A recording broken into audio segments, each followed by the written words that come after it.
मालिनी अवस्थी, क्या आपको राजनीति में नहीं होना चाहिए? मैं आज आपके चैनल पे खुलेआम बताती हूँ कि सबसे पहले माननीय कल्याण सिंह जी थे, उन्होंने एक दिन इनको अवनीश को कहा कि आप अफसरी कीजिए, मालिनी जी को हमको दीजिए।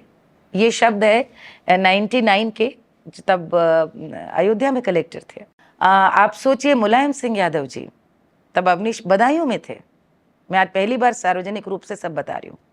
मुलायम सिंह जी ने उस समय वहाँ पर बदायूं शहर सीट के लिए विधानसभा चुनाव थे, उसके लिए उन्होंने न सिर्फ फ़ोन करके डायरेक्ट बात की मुझसे, बल्कि उस समय के वहाँ के जो जिला पंचायत अध्यक्ष थे उनको मेरे घर भेजा, एक चाबी देकर, आपके लिए ये घर है, आप यहाँ से चुनाव लड़ें। शहर सीट, ये बात है 96-97 के विधानसभा चुनाव, जिस समय सपा बसपा अलग हुए थे।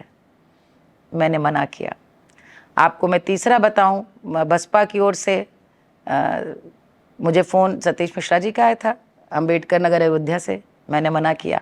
दिल्ली सीट के लिए ऑस्कर फर्नांडिस का आया था, दिल्ली संसदीय। मैं आपको ये सारे नाम आज लेके पहली बार बता रही हूँ। दूरदर्शन के कार्यक्रम में कभी आपको रामलला के जन्म का सोहर गाने से मना कर दिया गया था, ये पहले तो वाकया क्या था? चैती के विषय थे, लिहले जन्म रघुरैया हो रामा, लिहले अयोध्या में, पिता दशरथ मातु कौशल्या, भरत लखन शत्रु भाई हो रामा, लिहले अयोध्या में। ये गाने के शब्द थे। तो जैसे बस मैंने गाना शुरू किया और एक अंतरा हुआ, तब तक स्टूडियो के ऊपर जहाँ से रिकॉर्डिंग होती है वहाँ से कट का, जैसे कैमरामैन रोक देते हैं रिकॉर्डिंग रुक गई। तो मैंने बहुत मासूमियत से पूछा, इसमें क्या दिक्कत है? तो मैंने कहा चैती इस मौसम में गाई जाती। मैं उनको चैती के बारे में बताने लगी कि चैती क्या है। बोले नहीं चैती आप गाइए, दूसरी गाइए, ये मत गाइए। तो मैंने कहा नहीं, इसमें राम जन्म का वर्णन है। तब भी मेरी समझ नहीं आया। तो बोले नहीं, आप राम जन्म का है, लेकिन आप ये जो गा रही हैं अयोध्या में राम जन्मे, ये मामला कोर्ट में चल रहा है, तो वो कह रहे आप मत गाइए। सुनैना के हरस अपार, सिया को जन्म भयो, झगड़े नौनिया बिगड़े नौनिया, झगड़े नौनिया बिगड़े नौनिया। ये देखिए, ये है असली मुझे लगता है समाज का आदर्श, उसकी आदर्श व्यवस्था, जहाँ नाउन को भी इतना अधिकार है कि वो रूठे, वो झगड़ा करे, राजा से झगड़े, रानी से झगड़े। और क्या मांग रही? झगड़े नौनिया बिगड़े नौनिया, अरे मांगे रे सोने का हार, सिया को जन्म भयो, अरे मिथिला मगन भई आज, सिया को जन्म भयो, सिया को जन्म भयो, सिया को जन्म भयो।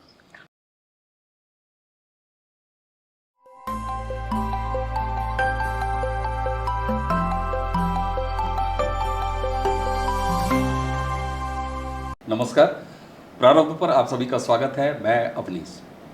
दर्शकों, कई बार ये होता है कि हम विषय पर बात करते हैं और किसी अतिथि के साथ बात करते हैं, लेकिन जब अतिथि स्वयं ही विषय हो तो फिर विषय की कोई प्रस्तावना देने की जरूरत नहीं होती। हमारे साथ हैं आदरणीय मालिनी अवस्थी जी।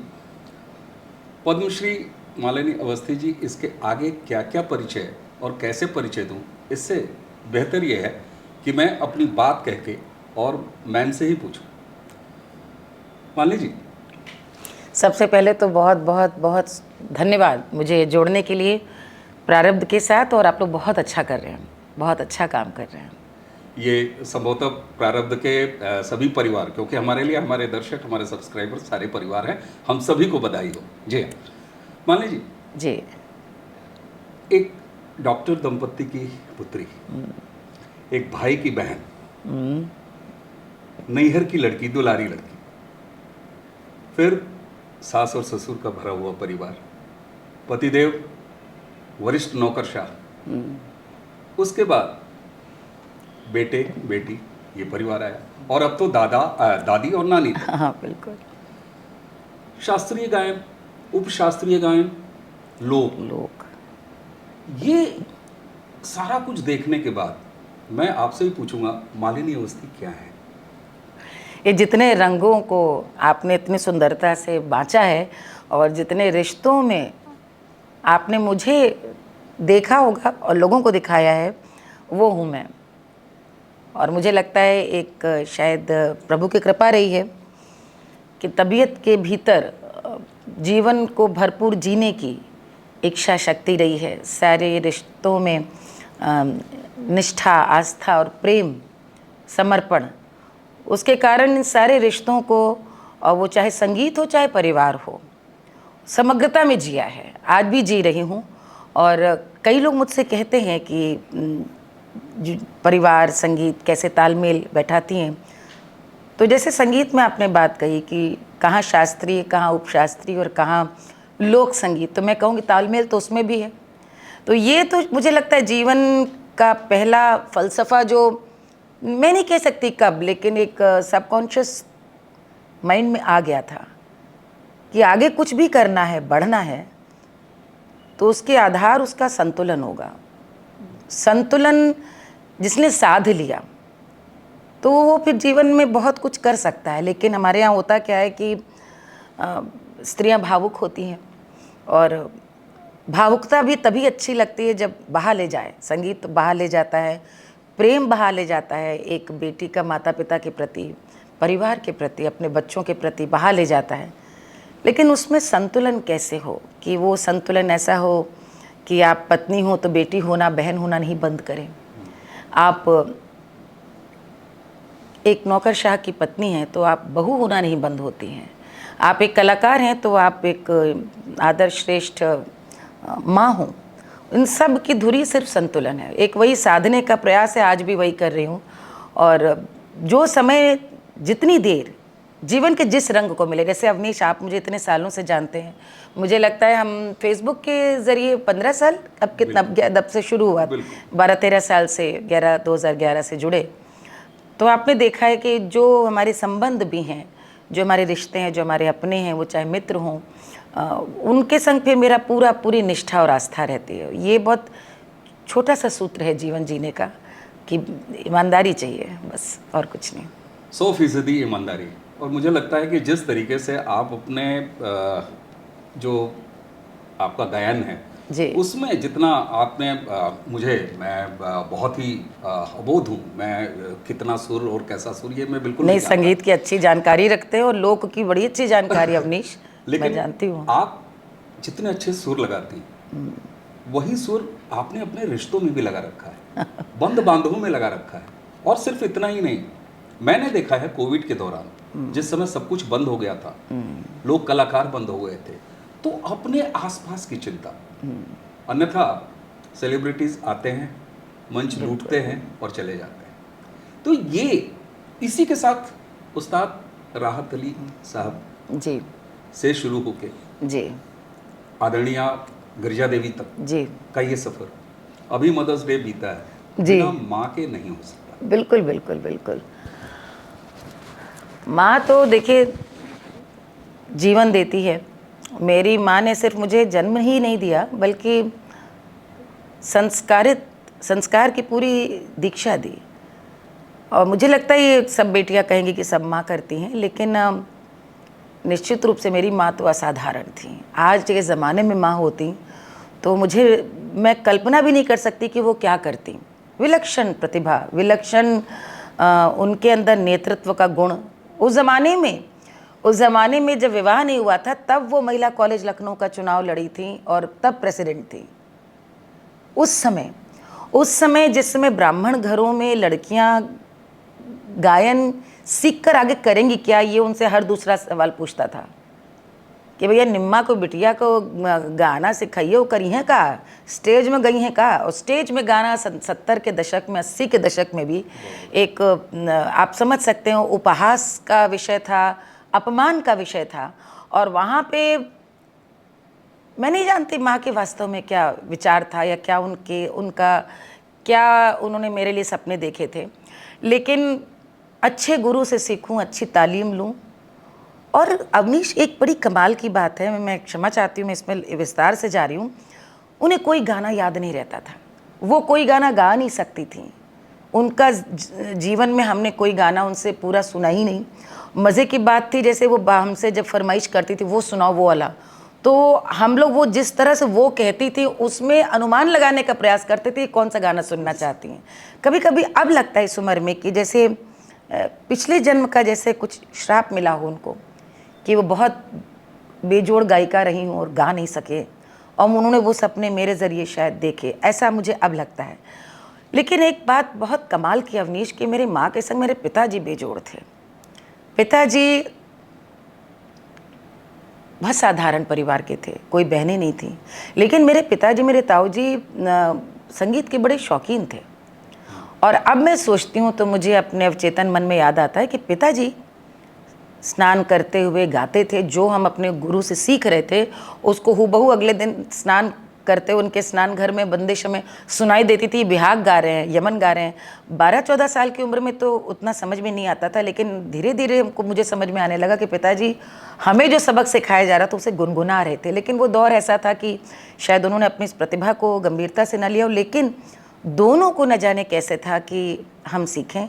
और ये हमारा प्रारब्ध कि गोरखपुर में ऐसे ऐसे फनकार उस दौर में थे। मैं शुरुआत करना चाहूँगी कि उस्ताद शुजात हुसैन खां साहब से, रामपुर सहसवान घराने से। अभी जो उस्ताद रशीद खां साहब जिनका इंतकाल हुआ है, उनके वो चाचा थे। और आकाशवाणी नया नया खुला था उस समय अवनीश, गोरखपुर में।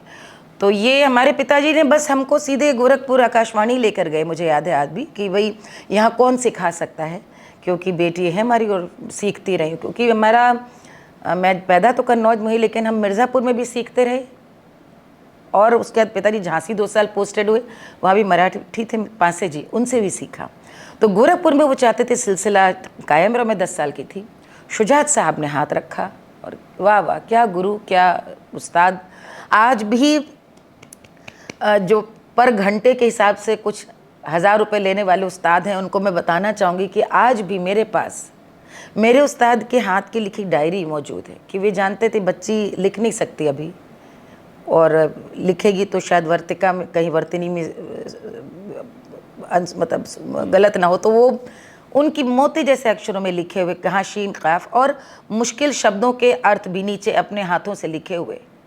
ऐसे गुरु जब वे चले गए वापस रामपुर ट्रांसफ़र होके, तो फिर उस्ताद राहत अली ख़ान साहब, जिनके हम बचपन से उनके हम मतलब मैं कहूँगी कि एक मुरीद या भक्त बहुत छोटा शब्द है।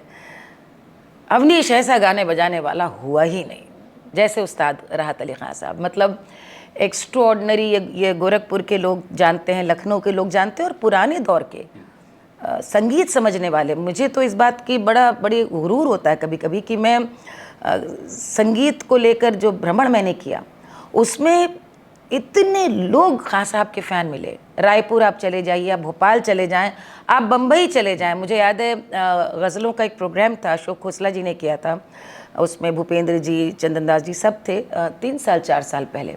तो वहाँ जो तबले और सारंगी सुनने वाले आए थे, मुझसे बोले आप जन्नू भाई के शागिर्द हैं ना। वो खान साहब का पुराना घर का नाम था। तो जो उनको जानता था वो हमेशा उनके बारे में जानता था वो किस स्तर के कलाकार थे। और मेरी बहुत छोटी उम्र में मैं उनके कह लीजिए हाथ पड़ी, उनका हाथ मुझ पे आया। तो मैं उनके घर, वो पहले सिखाने आते थे, तो वो जल्दी आए ना। वो जब आए तो पता चला कि बस भाभी फिर हाजिर हुआ करके 2 महीने फिर गायब, 3 महीने गायब। तो मेरे पिताजी ने फिर माँ से कहा कि भाई पैसे कोई कुएं के पास जाना पड़ता है। तो ये हुआ कि वहाँ जाएं कैसे, क्योंकि वो अकेले रहते थे और बड़े ही फक्कड़ फ़कीर जैसे इंसान थे, जिनका सुबह रात कहाँ बीतेगी ये नहीं किसी को मालूम था। आकाशवाणी के बाद वो कहाँ जाएंगे किसी को नहीं मालूम था। तो कचहरी रोडवेज़ में जो ऑफिसर्स हॉस्टल है 5 नंबर उनका कमरा था, उनका परिवार वहीं पर आकर हमारी किस्मत से रहने लगा था।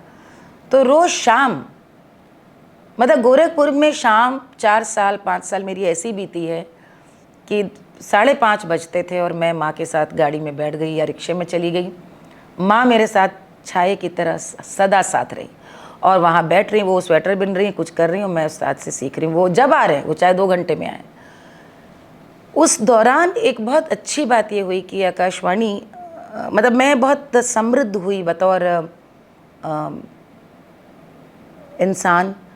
मेरी समझ, स्कूल बहुत अच्छा था, पढ़ाई अच्छी हो रही थी, लेकिन उसके संग संग जो गाने हम गा रहे थे, आकाशवाणी नया था, बड़ा क्रिएटिव दौर था, तो अच्छे लेखकों के, अच्छे कवियों की रचनाएं, अच्छे शायरों की गज़लें, अब मुझे लगता है कि 15-16 साल की, 17 साल की उम्र में मैंने सारे छायावादी कवि, और वो मुझे लगता है एस्पेक्ट मेरा पता नहीं है लोगों को, क्योंकि मेरी शोहरत कह लीजिए कि एक ठुमरी और लोक संगीत में हो गई, लेकिन महादेवी वर्मा, प्रसाद निराला के, और सोहन लाल द्विवेदी जी, रमानाथ अवस्थी, कितनों की जो जितनी छायावादी, उनकी सारी रचनाएं रच डाली। और साथ साथ गज़लों में मुझे याद है, मैं उस ज़माने में लखनऊ आती थी तो यूनिवर्सल से पूरा एक दीवान उठाती थी, या दिल्ली जाऊं तो वहाँ पर कि अच्छे शायरों की। तो मुझे याद है एक बार मैं रिक्शे से माँ के साथ नई सड़क दिल्ली में दरियागंज गई कि वहाँ पर शायरों का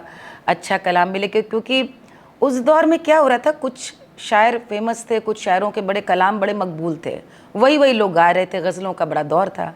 लेकिन अब मैं सोचती हूँ कि उस 16-17 साल की उम्र में मैं जा कर के फ़िराक साहब का दीवान, मजाज लखनवी साहब का दीवान, जानिसार अख्तर साहब का, जिगर जी का, सब शायरों का, और उन गज़लों को पढ़ने के साथ साथ उनकी तर्ज इसरार करके उस्ताद से बनवाना, वो बड़ा खूबसूरत मेरी ज़िंदगी का एक अध्याय है। और मैं सोचती हूँ कि हम सब एक एक्सटेंशन बाद में होते जाते हैं, लेकिन व्यक्तित्व का गढ़न तो उसी समय हो जाता है। आज भी मुझे लगता है क्रिएटिविटी या ज़िंदगी को देखने की जो समझ, वो उस दौर में मुझे अपने उस्ताद के साथ बहुत मिली। रिश्तों को समझने की, प्यार की मासूमियत, प्यार को साझा करने की खुशी, देने की खुशी, बिना कुछ चाहे।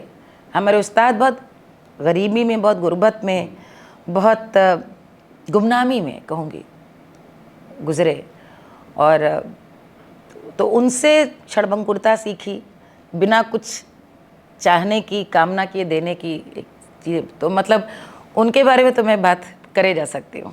अब देखिए ना, माँ को जी सीन में ले आए जी, और गुरु आ गए एक गुरु शिष्या वो पूरा परंपरा से परिवेश आ लेके गया, वो पूरा परिवेश। बिल्कुल, हाँ। तो इसमें अपने आप पता लग रहा है कि माँ पीछे वो तो और उनके पूरे, सामने सब कुछ होता गया। और यात्रा, आपने कहा कि इतनी यात्राएं की हैं आपने, जी शास्त्रीय, उपशास्त्रीय से लेके लोक की भी यात्रा की है। जी भूगोल आपने नापा है, वो आज भी आपके सोशल मीडिया अपडेट से देखने को मिलता है। कई बार ऐसे लोगों को ये भ्रम होता है कि हम बहुत दौड़ रहे हैं, बहुत काम कर रहे हैं, तो मैं तो पर्सनली जाके आपकी वॉल पे स्क्रॉल करता हूँ और कहता हूँ कि नहीं। तो ये यात्रा बिल्कुल इतना जिसको कि मैं कम से कम ये मानता हूँ कि शास्त्रीय, उपशास्त्रीय गायन से और ये लोक की यात्रा, ये भी कम से कम उस दौर में जब आपने शुरू किया, इतना सहज तो नहीं था। बिल्कुल सहज। बिल्कुल भी नहीं। देखो अवनीश, जो मैंने अभी तक आपको बताया उसमें एक चीज़ आपको समझ में आ गई थी कि मेरा चिंतन आरंभ हो गया था। संगीत को लेके चिंतन बहुत ज़रूरी है। संगीत क्या, किसी भी क्षेत्र में आप हैं, यदि आप जो भी काम कर रहे हैं, यदि उसमें आपका चिंतन नहीं है, यानी आपका अपना, आपने जो सोचा, जो आपने ग्रहण किया, तो आपकी समझ आपको आगे क्या कहने के लिए प्रेरित कर रही है। तो जब मैं छोटी थी, जाहिर है माता पिता, गुरुओं से एक बात जो समझ में आई, जो आज तक मैं जिस बात पे कायम हूँ, वो ये कि शास्त्रीय संगीत तो हमारी आधार भूमि है। नींव नहीं है, ज़मीन नहीं है, हम खड़े किस पे रहेंगे। शरीर में यदि हड्डी नहीं है, मज्जा नहीं है, तो रक्त वस्त्र किस पर धारण होगा। तो ये शास्त्रीय संगीत वो बुनियाद है। वो जो मैंने गुरुओं का नाम बताया, श्रीवास्तव जी थे हमारे गोरखपुर में, या पासे जी थे, या जब मैं गोरखपुर भी आई तो हमने पूरा संगीत प्रभाकर वहाँ से किया। लखनऊ आकर के भातखंडे से विशारद और निपुण किया। क्लासिकल म्यूज़िक हमारा कभी मतलब उससे वो अलग हुआ ही नहीं। आज भी रियाज हमारा उसी से ही होता है। लेकिन कहीं ना कहीं चिंतन मन में ये चल रहा था कि एक तो तबीयत से मुझे लगता है कि पिताजी लखनऊ के थे, और मेरी तो परिवार में अवध का वातावरण था। पिताजी ताई जी वगैरह से अवधी में बोलते थे। घर शादी में सारे अवधी के गाने बजाने, वही संस्कार, वही लोकाचार, और उसके संग संग बचपन जो मेरा बीत रहा है वो पूरब में बीत रहा है। ख़ास तौर पे मिर्ज़ापुर का जिक्र इसलिए करना चाहूँगी कि बचपन का 8 वर्ष मिर्ज़ापुर, और मिर्ज़ापुर बनारस का एक तरह से आप कह लें एक्सटेंशन है, बिल्कुल। वो बनारस का एक अंग ही है, उसको अलग वो उसी का ही वो है। तो वो बचपन में विंध्याचल में विंध्याचली माँ में के सामने बैठी हुई अप्पा जी को पहली बार देखना, गुदाई महाराज जी को तबले पे देखना, वो सब उस ज़माने में देखा। गोरखपुर में निर्मला देवी जी जब गाने आ रही हैं उनको सुनने, मेडिकल कॉलेज में डॉक्टर पी एल शुक्ला थे, बड़े अच्छे कार्यक्रम कराते थे। राजन साजन भैया को मैं आज भी बताती हूँ कि आपको हमने 79 में सबसे पहले प्रोग्राम करते हुए वहाँ पर सुना। तो वो एक चीज़ बनारस कहीं ना कहीं बहुत खींचता था उस उम्र से भी। ये प्रारब्ध होगा, पिछले जन्म की यात्रा होगी। तो अवध और का बनारस दोनों ही कह लीजिए संस्कार में इस तरह समाहित थे कि मुझको ये लगने लगा कि हम जब लखनऊ की बात करते हैं तो बेगम अख्तर जी की बात करते हैं, ठुमरी, कजरी, होली, और या उस ज़माने में सिद्धेश्वरी देवी जी, सेमी क्लासिकल आर्ट फॉर्म, उसकी बात आकर्षित करती थी रस और साहित्य। साहित्य समाज से जुड़ा था।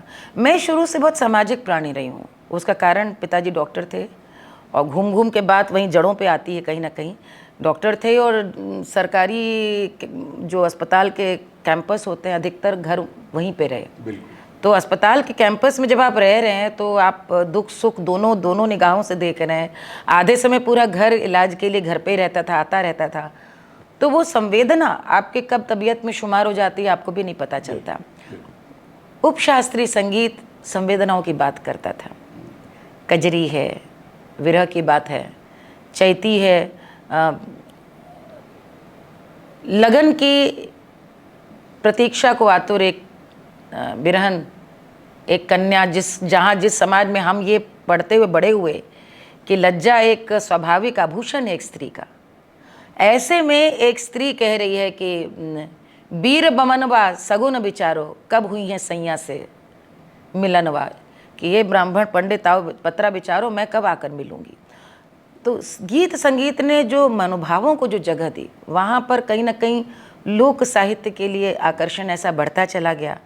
और फिर जो घरों में गीत गाए जाते थे उनके लिए एक मुझे ये समझ में आने लगा कि बहुत लोग गाए जा रहे हैं, अर्थ नहीं समझ रहे, उन भाव से नहीं जुड़ रहे, और इस पे तो लिखा जाना चाहिए, इस पे तो किताब आनी चाहिए। मैंने सच में यही सोचा था कि क्योंकि अच्छी विद्यार्थी थी तो मुझको लगा था कि इन बातों को लेके किताब लिखूंगी जो आज तक नहीं आई है।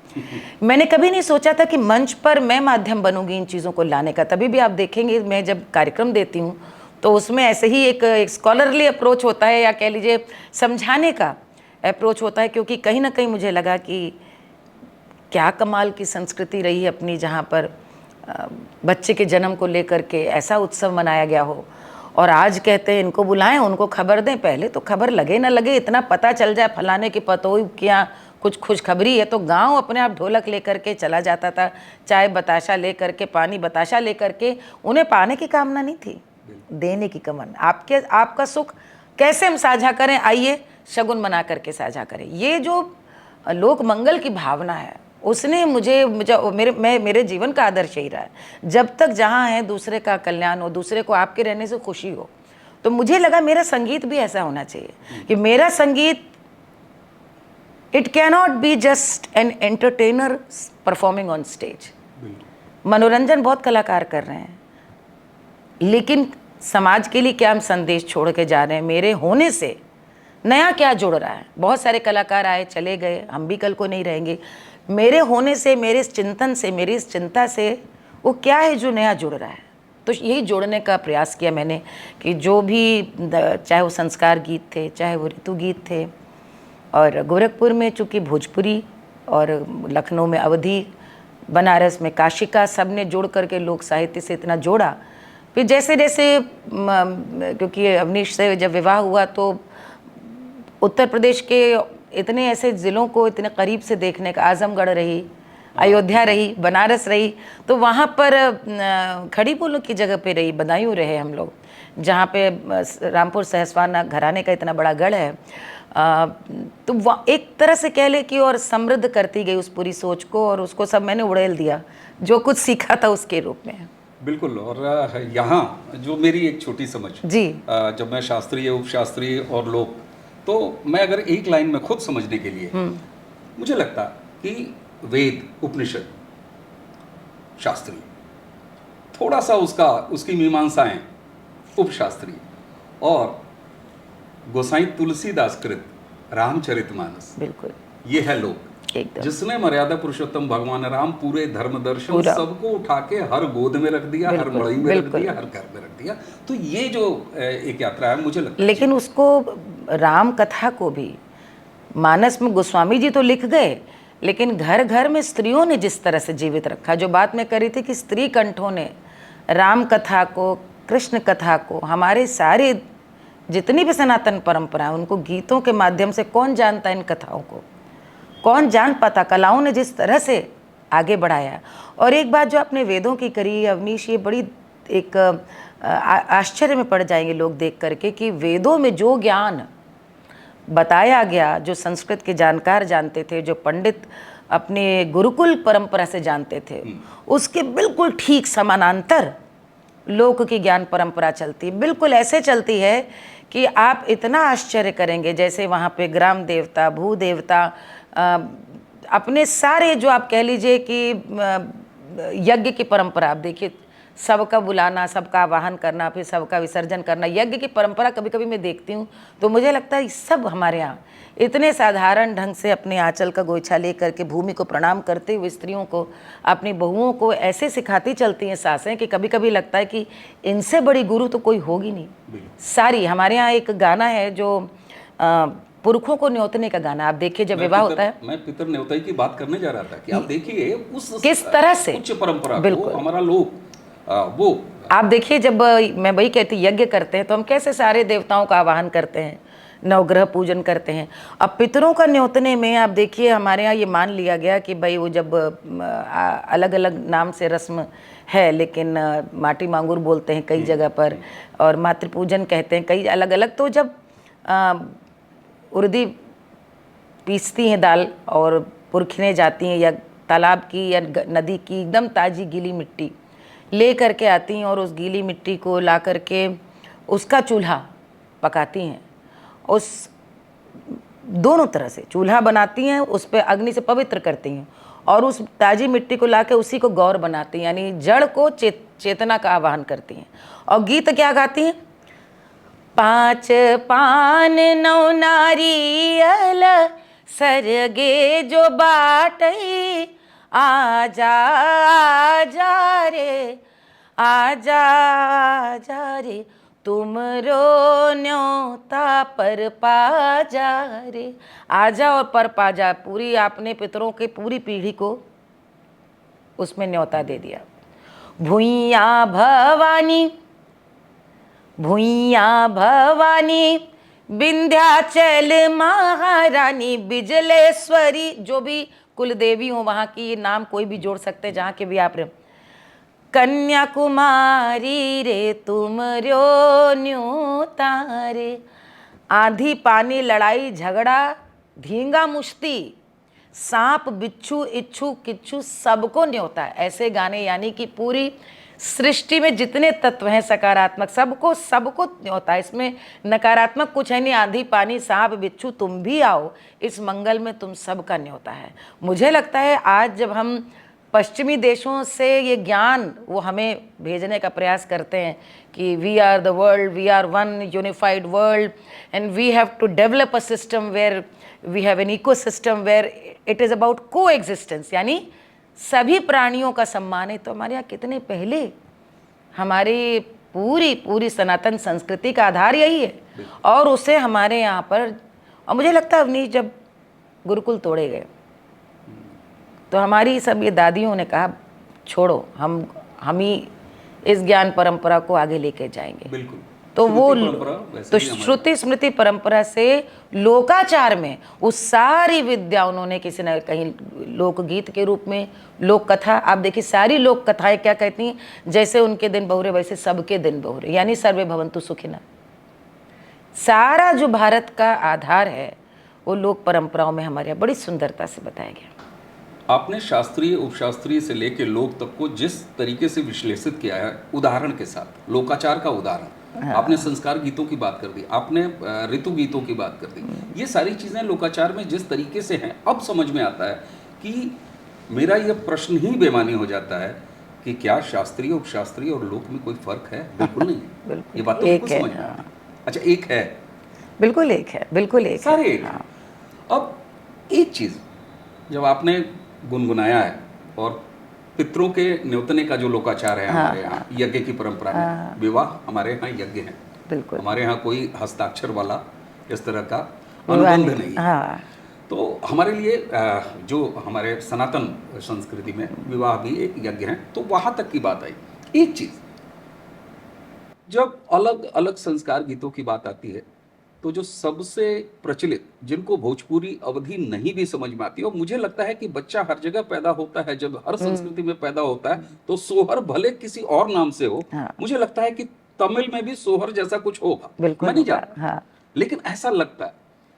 लेकिन जहाँ हर बालक जो कि चिरंजीव होता है, वो राम, उनके आप सारे संस्कार गीत देख लीजिए।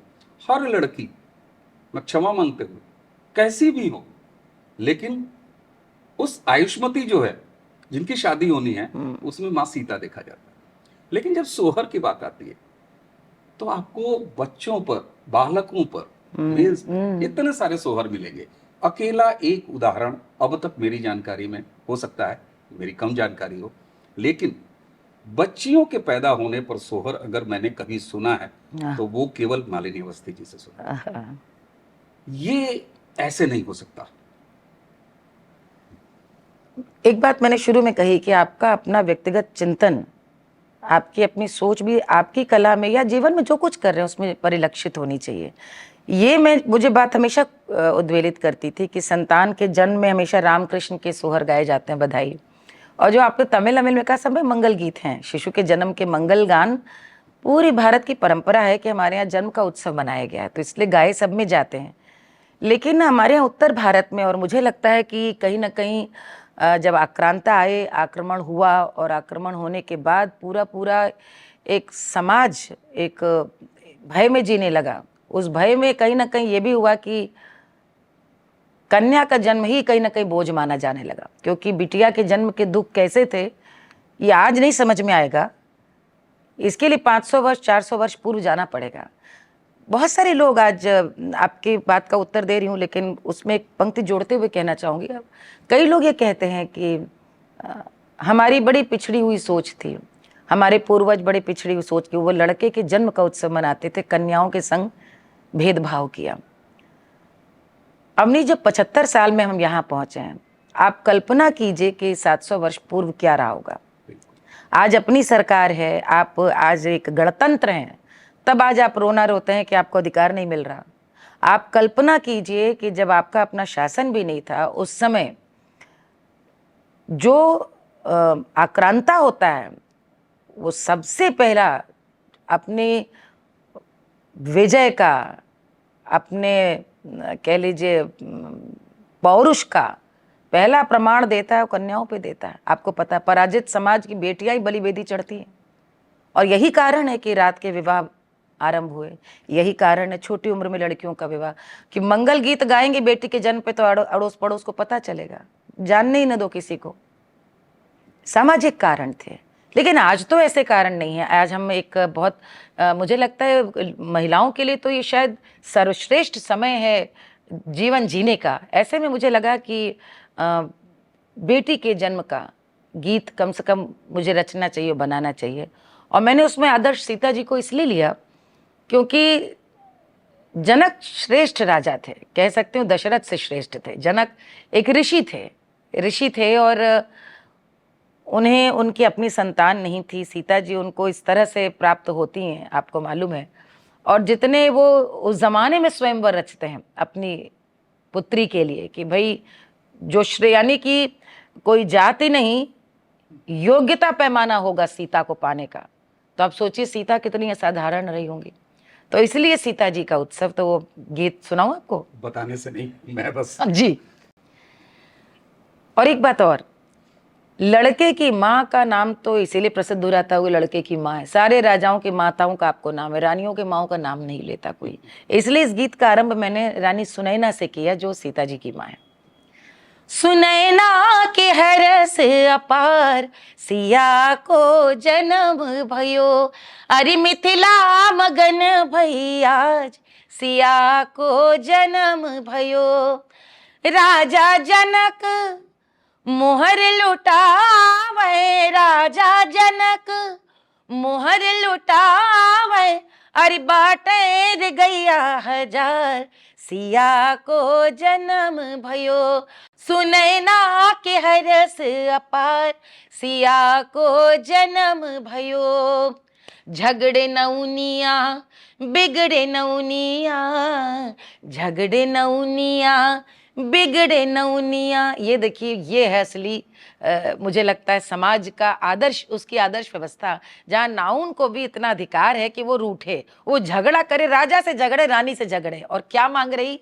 झगड़े नौनिया बिगड़े नौनिया, अरे मांगे रे सोने का हार सिया को जन्म भयो, अरे मिथिला मगन भई आज सिया को जन्म भयो, सिया को जन्म भयो, सिया को जन्म भयो। माली जी, सच कहूं तो मैं भी एक बेटी का पिता हूं। जी जी न जाने कितनी बार ये सोहर आपसे मंच पे भी सुना है, कह कह के सुना है, डांट जी खा के जी। भी सुना है, अरे और हाँ, और माध्यमों से सुना ही सुना है। लेकिन जब भी ये सोहर आता है तो ये नहीं है कि बेटियों के बारे में किसी ने सोहर किया नहीं, महिलाएं गा रही हैं। मैं आपको दर्जनों ऐसे उदाहरण बता सकता हूं जिसमें आपके रचना को गाया जाता है, जी, मुझे मालूम मंगल है। गान के समय गाया जाता जी है। अब वो एक एसेंशियल पार्ट हो गया है, बिल्कुल जी गाया ही जाता है। बिल्कुल। और भोजपुरी में तो मैंने अपने कानों से ये कहते हुए सुना, जी ए तनी मलिनी के हऊ वाला सोहरवा लगैबू, जी। यानी वो सोहर जो बेटी के लिए। अवनीश, मैं कि हमेशा कहती हूँ, जब मैंने इस गीत को मैंने कहा मैंने लिखा है और धुन बनाई है, तो मैं सबसे आज नहीं 10-12 साल से जब इसको करती, तो मैं हर एक से कहती थी आप लोग अपने फोन रिकॉर्डिंग आरंभ शुरू कर दीजिए, इसको रिकॉर्ड करिए और घर घर गाइए जन्म के उत्सव। मुझे लगता है आज जब दुर्भाग्य का समय, आज गाने की सफलता का पैमाना ये है कि कितनी यूट्यूब लाइक्स हैं, कितनी उसकी रीच है। मुझे लगता है लोक, असली लोक गीत वही है जिसे लोग ग्रहण कर ले, बिल्कुल जिसे लोग स्वीकार ले और उसको गाना आरंभ कर दे। अब आज सोचिए, हम तो कैसे, आपके यहाँ मोहम्मद खलील हैं, नियामत अली जी हैं, बालेश्वर जी हैं, कितने ऐसे ऐसे, हीरा लाल यादव जी हैं जिनके गीतों, बुल्लू बुल्लू भाई या राम कैलाश जी यादव जी, जिनके गीतों को हम लोग गाते हैं। आज वो, उनको यूट्यूब पे शायद कोई नहीं जानता, लेकिन लोक तक उनकी पहुंच और पकड़ आ गई क्योंकि लोक ने उसको स्वीकार लिया। तो ये गीत रचने के पीछे उद्देश्य यही था कि भाई बेटी के जन्म पे लोग राम कृष्ण को गाएं, लेकिन सीता जी के गाएं और नए रचे। आप अपने लिए और बनाइए और गाए। एक गाना मैं आपको और बताती हूँ, आप मुझे, सॉरी आपका लंबा हो रहा है। एक गाना जैसे तेल मलने का गाना था, तो वो गाना मुझे मिला, मुझे बड़ा कमाल का वो स्त्री सशक्तिकरण का गीत लगता है। मेरी बिटिया के मल देऊ तेल, सासू तेरे पैया परूं, मोरी बिटिया के मल देऊ तेल, सासू तोरे पैया परूं। अब इस गाने के पीछे समाज शास्त्र क्या है कि सास नहीं मलना चाह रही है, लड़के के तो तेल अच्छे से मल रही है, खुशी खुशी मल रही है, लेकिन पोती है यहाँ पर तो वो कह रही है तोरे पैया पड़ू। अनुनय है, लेकिन ये माँ ही बदलाव को आरंभ करेगी। मेरी बेटी के सासू अपनाओ उसको।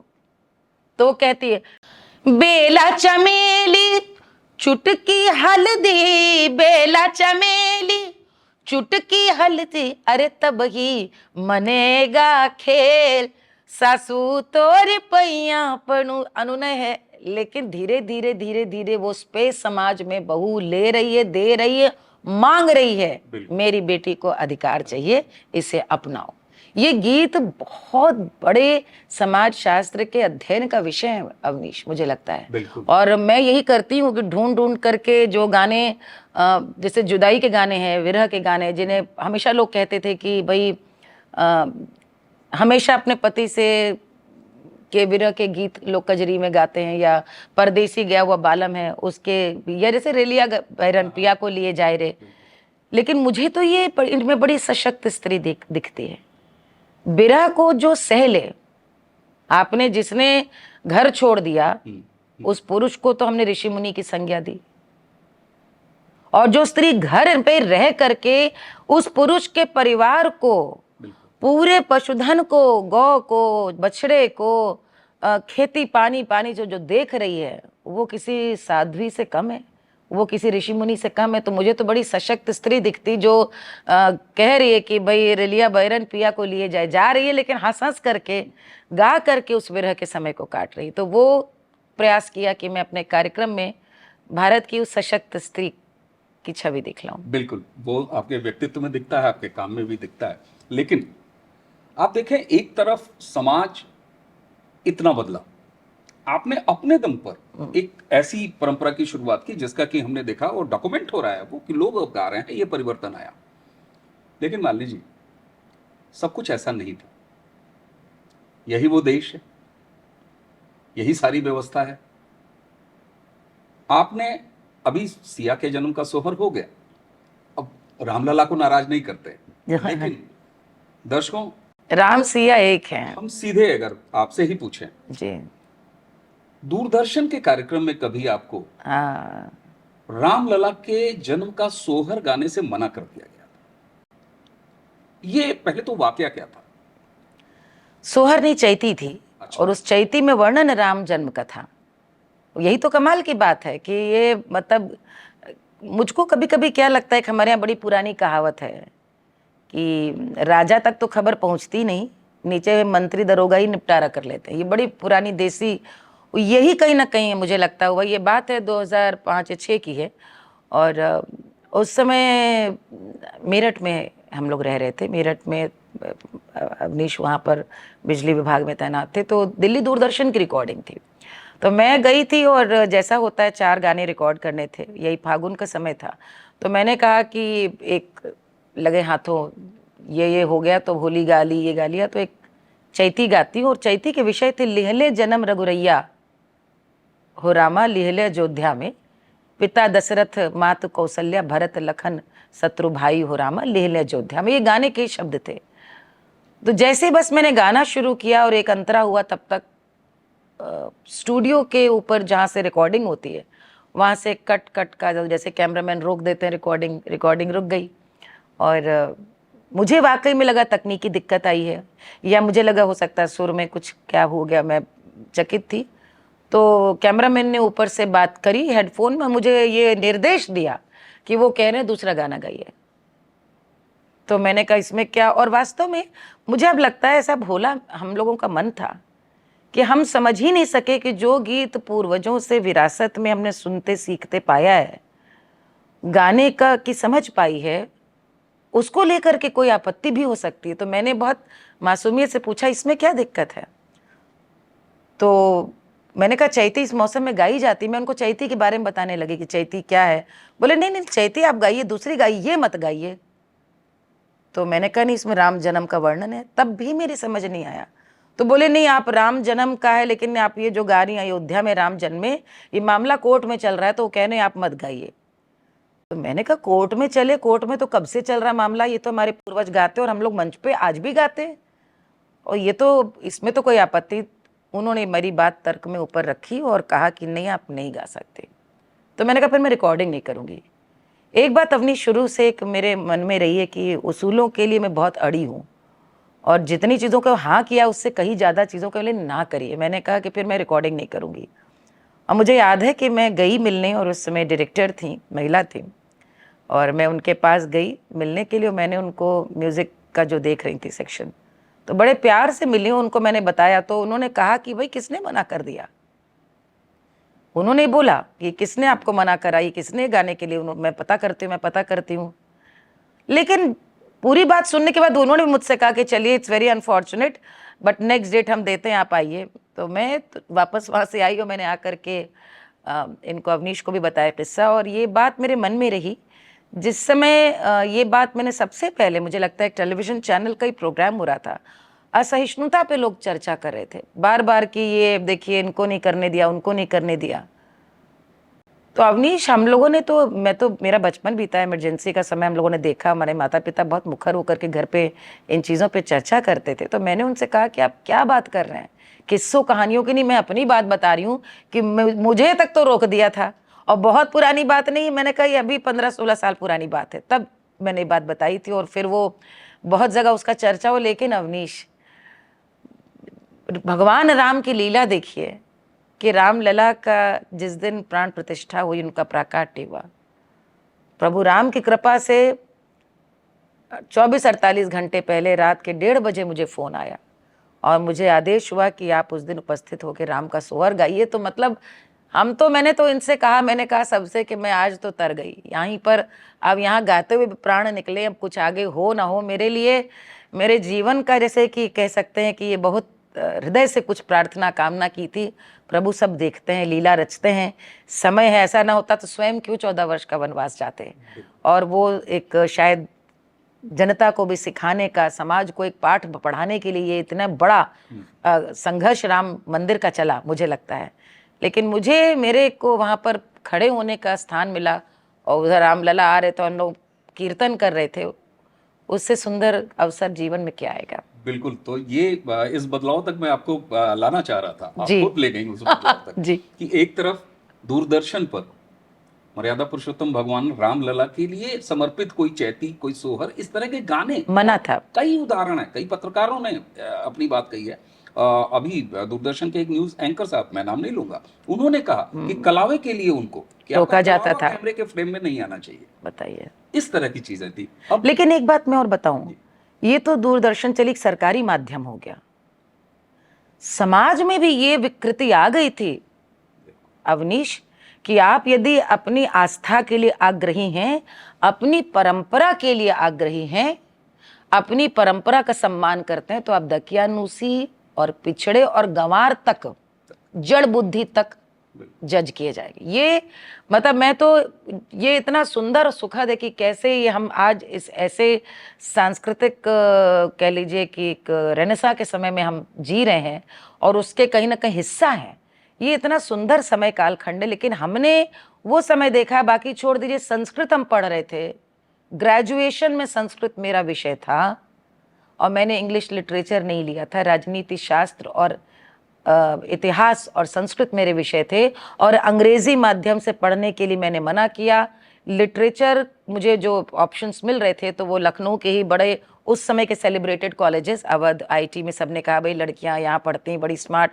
यूनिवर्सिटी में कौन पढ़ता, उस समय यूनिवर्सिटी में सब मार, एक अलग परसेप्शन था। लेकिन मुझे चूंकि हमने कहा नहीं, वही विषय संस्कृत था और मैंने वहाँ पढ़ा। और आपको पता है मुझे कितने मिलने वालों ने मुझे जज किया, मुझे आजीवन जज किया। आज तो सब लोग इसको एक वो कह लीजिए कि एक क्या कहा जाए इसको, लोग मुझसे कहते हैं कि आपकी तरह अच्छा लगता है हमें साड़ी पहनना। लेकिन एक समय में जब लड़कियों, महिलाओं ने बिंदी तक उतार दी थी, उस समय बड़ी बिंदी, हम अपना साड़ी और सिंदूर लगा कर चलते, तो उससे सब लोग एक जज करते थे कि बहुत पुराने विचारों की हैं, बड़ी पुरानी। और लोकगीत गाते थे, ये तो और बिल्कुल करेला नीम पे चढ़ा वाली हालत थी। वहां से लेकर के समाज का भी जो एक पूरा एक आचार चाल व्यवहार बदला है। ये सिर्फ सरकार नहीं थी, समाज में जड़ता गई। हम लोग पिक्चर देखते थे, पिक्चरों में आप देखिए पंडित कैसे दिखाए जाते थे, पंडित उसमें सारे हाँ, आप देखिए जरा, उसमें पंडित दिखाने का मतलब था लोभी है, गांव का ठाकुर है तो इसका मतलब वो अत्याचारी व्यभिचारी है, यदि मंदिर है तो पाखंड का ही क्षेत्र है। ये हम लोगों ने फिल्मों में 50 साल तक देखा है और तालियां बजाई हैं, तालियां बजाई हैं। ये तो जब पीके, और मतलब मुझे लगता है पिछले 15 साल में जो ये नवजागरण आया, और बहुत बड़ा उसका हाथ सोशल मीडिया का है। मुझे अभी भी लगता है कि ऐसे लोग जिनको बहुत सारे लोगों को बात मन में लगती थी, लेकिन हाथ में कलम नहीं थी, उनकी पहुंच नहीं थी, वो कहीं के पत्रकार नहीं थे, और एक थोपे गए विचार को अपना विचार कहे जाने के लिए बाध्य थे। उन्हें कहीं कहीं अपने विचारों की स्वतंत्रता मिली। आप उनके साक्षी रही, आप उनमें से एक रहे अवनीश, मैं उनमें से एक रही हूँ, और इसी तरह से हम लोग जुड़ते गए हैं। और आज एक मुझे लगता है पूरा बिल्कुल। विचार और बदल गया। सच में आप पूरे देश ने देखा, मर्यादा पुरुषोत्तम भगवान राम जब रामलला विराजमान हुए तो पार्श्व से जिस समय भव्य मूर्ति के दर्शन हो रहे थे, हाँ स्वर आपका था। जी।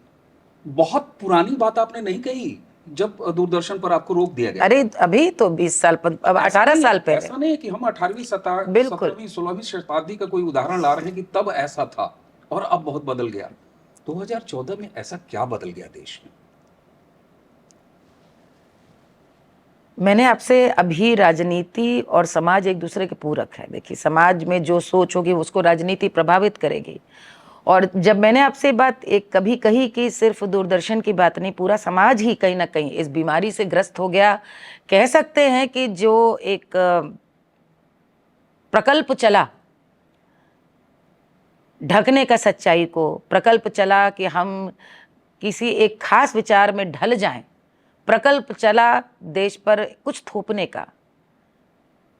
झूठ कब तक चलता है? हर झूठ का एक उम्र होती है। पुरानी कहावत है कि किस तरह से वो सियार था जो शेर की खाल में कितने समय घूमता रहा, बाद में आपको पता है कि वो भी उतरा और उसको फिर सबने डंडे से मार के भगाया। तो 2014 यही था। मैं इससे ज़्यादा क्या बोलूँ, क्योंकि एक समय आ गया था, चर्निंग जिसको कहते हैं। Nation was going through a churning, और ये चर्निंग शुरू हो गई थी, मुझे लगता है 2009-10 से शुरू हो गई थी। क्योंकि कहीं ना कहीं उस समय जो सत्ताधारी पार्टी थी और उस समय जो भी विचार राजनीति में थे, राजनीति जो देश को जिस तरफ लेके जा रही थी, वहाँ पे आपने अन्ना के आंदोलन में उसका चरम देखा कि देश में भ्रष्टाचार हो या बहुत सारे विषयों को लेके, आतंकवाद को लेकर के, देश में अस्थिरता को लेकर के, बेईमानी को लेकर और समाज को लेके, बिखराव को लेकर, टूटन को लेकर के एक आक्रोश था। उस आक्रोश की परिणति किस रूप में हुई वो तो एक अलग विषय है, लेकिन देश आया, एक साथ आया था। यानी वो एक चर्निंग थी। यानी देश एक ऊब चुका था एक उस व्यवस्था से कि जहां पर उसको ये लगा कि एक नई उम्मीद, नया भरोसा हमको कहीं ना कहीं अब देश को जो डिनाई किया गया है अब तक, उस विचार को समय देने का समय आ गया है। प्रधानमंत्री मोदी देश के उसी कह लीजिए विचार के, उस स्वप्न के प्रतीक बन करके उभरे हैं 2014 में। और ये 2012-13 से ही आरंभ हो गया था। मुझे याद है कि हम लोग उस समय हम लोग दिल्ली में थे, और देखिए उत्तर प्रदेश से आप हैं, हम हैं। मैं तो आज ये बात कह सकती हूँ कि 30-35 साल हो गए जो नंबर 1 प्रदेश होना चाहिए था पूरे भारतवर्ष का। 23-24 करोड़ की हमारी आबादी है, हम सबसे फिसड्डी प्रदेश बन करके रह गए। नीचे से नंबर 1, आबादी में नंबर 1, क्राइम में नंबर 1। जिस प्रदेश की संस्कृति बिकनी चाहिए थी उसका अपराध बिका, उसकी राजनीति का अपराधीकरण बिका। शर्म आती थी उत्तर प्रदेश से, सड़कें नहीं, बिजली नहीं, अपराध, चेन स्नैचिंग, आप बात करिए। वहां पर लेकर के एक आदर्श राज्य भी हो सकता है, इसको लेकर कोई स्वप्न उत्तर प्रदेश को लेके नहीं था। गिरने की सीमा क्या हो सकती वो उदाहरण थे, ऊपर उठने की सीमा नहीं थी। सारे प्रदेशों का वही हालत थी। लेकिन कुछ कारण है कि कहा गया है कि राजनीति का गलियारा उत्तर प्रदेश से होके जाता है, और शायद वो ही कहीं ना कहीं मुझे लगता है जब आक्रोश बन के सारे देशवासियों ने ये ठान लिया था कि अब इसे परिवर्तित करेंगे। राम मंदिर का निर्णय तो एक उसका एक कारण है, लेकिन आप आज कारण उठा करके देखिए। आज मुझे लगता है, पता नहीं, मुझे नहीं लगता कि उन्होंने अपनी किसी भी अतीत की गलतियों से सीखा है, क्योंकि आज तो उससे 4 कदम जाके आगे और बातें कर रहे हैं।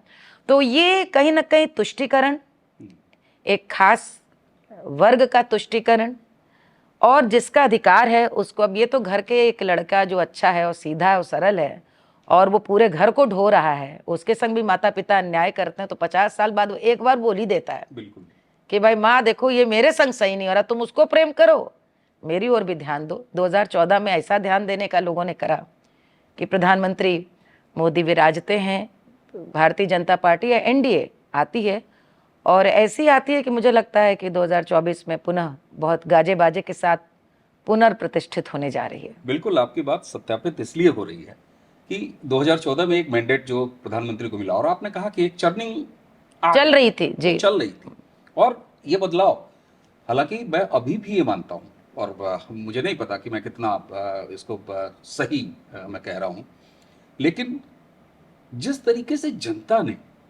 भारत ने, हम सब ने एक ऐसी आशा जिसने सिर्फ 5 साल हमें दिखाया, और उन 5 सालों में जैसे होता है ना कि आप कोर्स करेक्शन कितनी जल्दी कर रहे हैं, 2019 सीटों की संख्या बढ़ जाती है, 2024 स्वयं प्रधानमंत्री पहली बार अपने पिछले 10 सालों की राजनीति में हाउस में बोलते हैं नंबर्स कि भारतीय जनता पार्टी को 370 चाहिए, एनडीए 400 प्लस। यस, ये इस बात का सत्यापन तो है कि जनता बिल्कुल तैयार बैठी थी, लेकिन ये कंटिन्यूटी कब तक बनते हुए आप देख रही हैं, क्योंकि ये क्रोनोलॉजी बता रही है कि चीजें बढ़ती जा रही हैं, तरंग बढ़ती जा रही है। तो क्या कुछ अस्थाई बदलाव आ चुका है भारत के जनमानस में? देखिए, एक बात मैं ज़रूर कहना चाहूँगी कि प्रधानमंत्री मोदी एक बहुत आदर्श मिश्रण है जनाकांक्षा और लोक कल्याण के। आप मेरा मतलब समझ रहे हैं?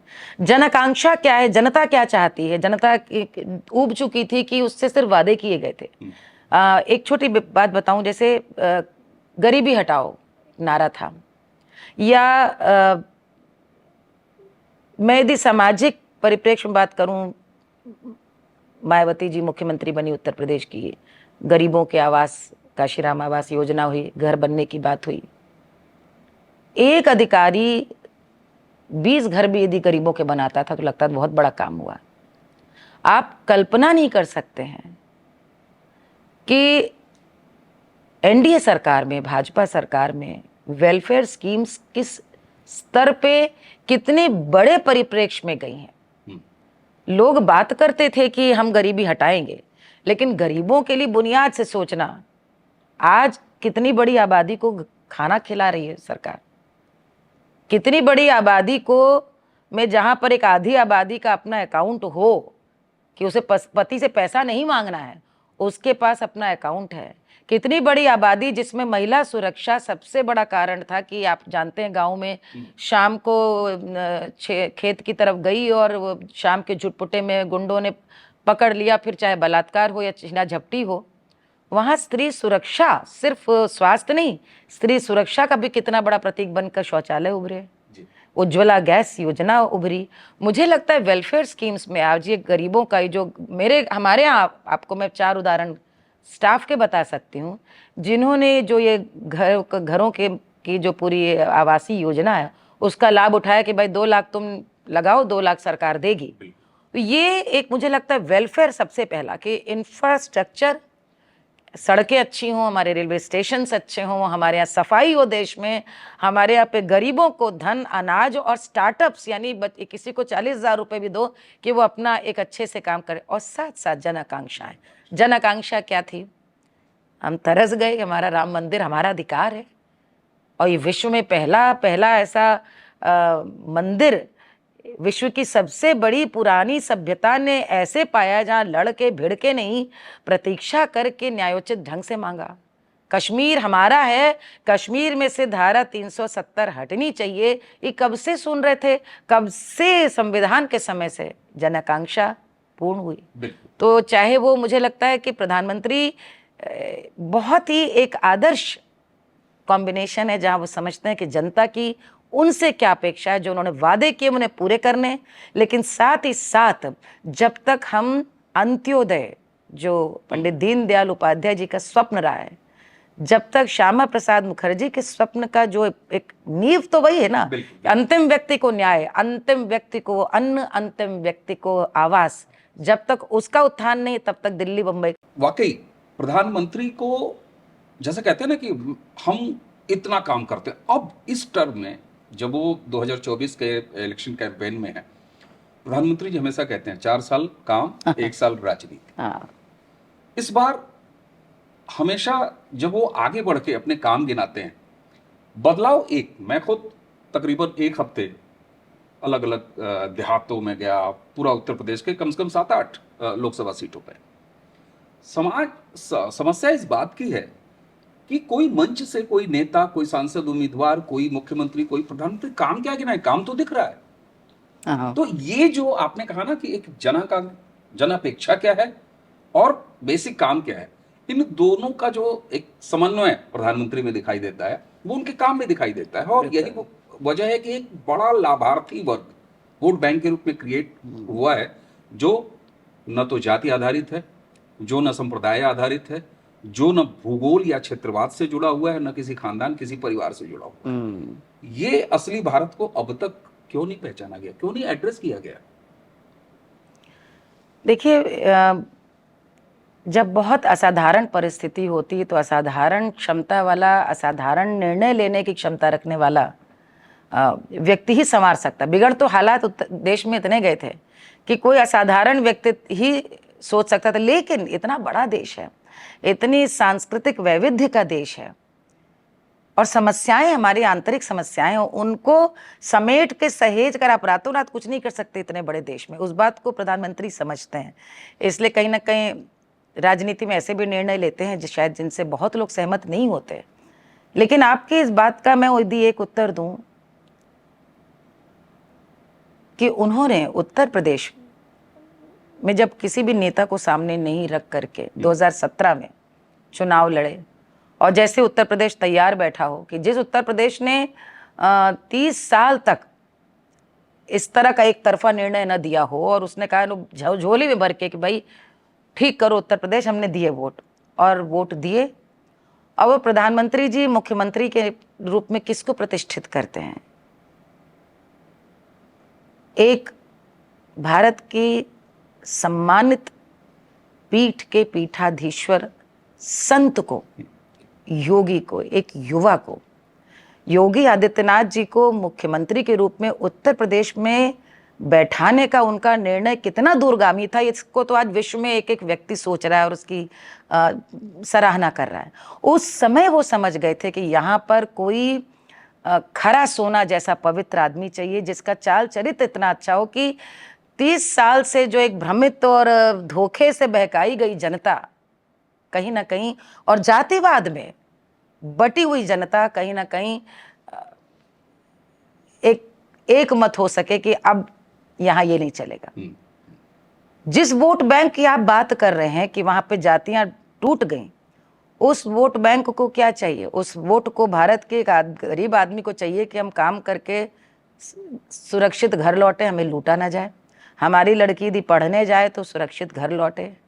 जिस उत्तर प्रदेश का क्राइम, आधी बंबई की पिक्चरें उस पर बनती रही हैं, वहां पर मुख्यमंत्री ने लॉ एंड ऑर्डर की एक ऐसी मिसाल कायम की कि आज आप समझिए कि दिल्ली के कितने लोग आकर नोएडा, ग्रेटर नोएडा में आके बस रहे हैं, गुड़गांव छोड़ करके बस रहे हैं, क्योंकि उनको लगता है कि भाई ये एक आदर्श स्थिति है लॉ एंड ऑर्डर की। ये जो मैंने कहा ना, एक्स्ट्रॉर्डनरी मेजर्स हैं। आपका वोट बैंक कैसे बनता है कि आप जब सुरक्षा देते हैं, सुरक्षा जहां पर है वहीं उद्योग पनपेगा, वहीं शिक्षा होगी, वहीं पर आदमी सपने देख सकेगा। कल एक महिला से मेरी बात हो रही थी, अभी आई थी, सीतापुर की रहने वाली, कहने लगे हमारे यहाँ सीतापुर में हम लोग सोचते थे कि लड़कियां पढ़ने के लिए जाएं तो कस्बे में रहती, बोली 40 किलोमीटर का ही फासला था, लेकिन हम लोग सोच नहीं सकते थे रात में लड़की लखनऊ आएगी जाएगी। आज वो 10:30 बजे कोचिंग करके वापस आती है, हमें चिंता नहीं होती। ये मुझे लगता है वोट बैंक ऐसे ही बनता है जब वो प्रत्यक्ष परिवर्तन होते देख रहा है। जो आपने एक बात बोला ना कि परिवर्तन, लोग कहते हैं कि भाई रैली में जाएंगे तो कहेंगे क्या बदलाव क्या आया? लॉ एंड ऑर्डर का बदलाव बहुत बड़ा बदलाव है। दूसरा, धर्म एक चीज है, संस्कृति एक चीज है। अपनी संस्कृति को लेकर के सम्मान लेना, संस्कृति को सम्मान देना। आप देखें, जब आप देखते हैं कि आपका प्रधानमंत्री गर्व के साथ पूजा अर्चना करता है, पूजा देवस्थलों का उद्धार कर रहा है। आपने तो इतिहास में पढ़ा कि रानी अहिल्याबाई ने काशी में ये किया, लेकिन आपको अब ऐसे ऐसे चूंकि बदला हुआ एनवायरनमेंट है, ऐसे ऐसे इतिहास लेखक सामने आ रहे हैं, गजेटियर सामने लेकर के आ रहे हैं, जो आपको पूरा इतिहास बता रहे हैं, और आपको तब लगता है, यू फील चीटेड, कि आपको ये सारे सत्य बताए क्यों नहीं गए, हमारी किताबें ऐसी क्यों नहीं थी। और इसी से मैं यहाँ पर सामने आऊँगी कि अब यदि सरकार जब अपने ये तीसरी पारी पे आती है तो इनके सामने बहुत बड़ा ये एक चैलेंज रहेगा कि 2 टर्म तक देश की जनता को जिस चीज़ की प्रतीक्षा थी वो चीज़ें अब हों। और उसमें एक जिस पे मैं जोर देकर कहूँगी, भारतीय इतिहास का सम्यक लेखन होना चाहिए, जहाँ पर नई पीढ़ी को आज बहुत सारी बातें अवनीश, मैं अभी अमेरिका गई थी, तो आप सोचिए वहाँ पे एक तबला प्लेयर हैं, तो जिन्होंने मैं कार्यक्रम बुलाया था उनके शिष्य हैं, वो आईआईटी के ही हैं पढ़े हुए, और उन्होंने रात्रि भोजन पे बुलाया। तो मैं उनकी किताबें देख रही थी, तो सामने तबला रखा, तो उसमें कई किताबों में विक्रम संपत की सावरकर भी लिखी थी। ये भी बता रही 15 दिन पुराना किस्सा। तो मैं देख के मुस्कुराने लगी। अब वो तो मुझे कलाकार के रूप में जानते हैं, तो मुझसे कहने लगे have you read this book?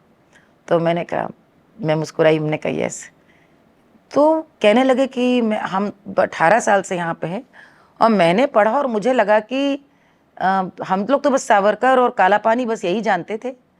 Savarkar एक देशभक्त, राष्ट्रभक्त, एक क्रांतिकारी थे, ये तो पता था। सावरकर कितने बड़े समाज सुधारक थे, जाति को तोड़ने की बात करते थे, ये तो मैं पता ही नहीं था, और इसके पूरे प्रूफ है और किसी ने बताया नहीं। मैं मुस्कुरा रही थी सिर्फ देख करके। तो कहने का मेरा अभिप्राय है कि अपने अपने स्तर से विक्रम संपत जी जैसे, मीनाक्षी जैन जैसे लोग जब आ करके आज भारत के उस इतिहास को कहते हैं, बताते हैं और करते हैं, मैं चाहती हूँ ये फॉर्मलाइज होना चाहिए 3rd टर्म में। एस्पिरेशंस की बात है, ये मेरी आकांक्षा है नए भारत की। बिल्कुल। और जिस तरीके से प्रधानमंत्री इस कैंपेन को, अपने चुनावी कैंपेन को चला रहे हैं, उससे साफ उन्होंने कई कड़े संदेश दिए हैं कि अब टफ मेजर्स लिए जाएंगे और 1 to 1 बात कर रहे हैं। हाँ। वो जिस वर्ग से कोई बात कहना चाह रहे हैं सीधे उसको एड्रेस कर रहे हैं।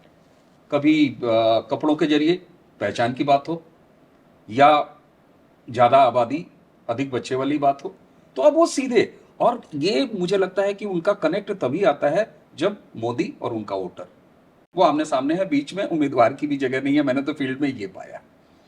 एक विषय अगर मैं आपसे अब नहीं डिस्कस करूंगा तो मुझे लगता है कि दर्शक जो है वो मुझे माफ नहीं करेंगे। इतना सारा बहुआयामी व्यक्तित्व आपका, और आपने एक बात कही कि किताब लिखने की इच्छा अधूरी रह गई। जेएनयू की विजिटिंग प्रोफेसर, बीएचयू वहां की आप एसोसिएट प्रोफेसर रही, यूनेस्को में भारत की सांस्कृतिक राजदूत, ये सब ऐसी विलक्षण। और किसने आपके आर्टिकल नहीं पढ़े हैं अखबारों में? जी। किताब बहुत से लोग होते हैं, मान लीजिए घोस्ट राइटिंग करा के करा लेते हैं, लेकिन मुझे ये पता है कि आपने जब करना है तो अपने ही करना है। एकदम सही कह रहे हैं, एकदम सही कह रहे हैं। इतना सब कुछ होने के बाद समाज का इतना चिंतन, हर तरीके से समाज के ताने बाने को समझना, देश को समझना, देश के नेतृत्व को समझना, राजनीति को समझना।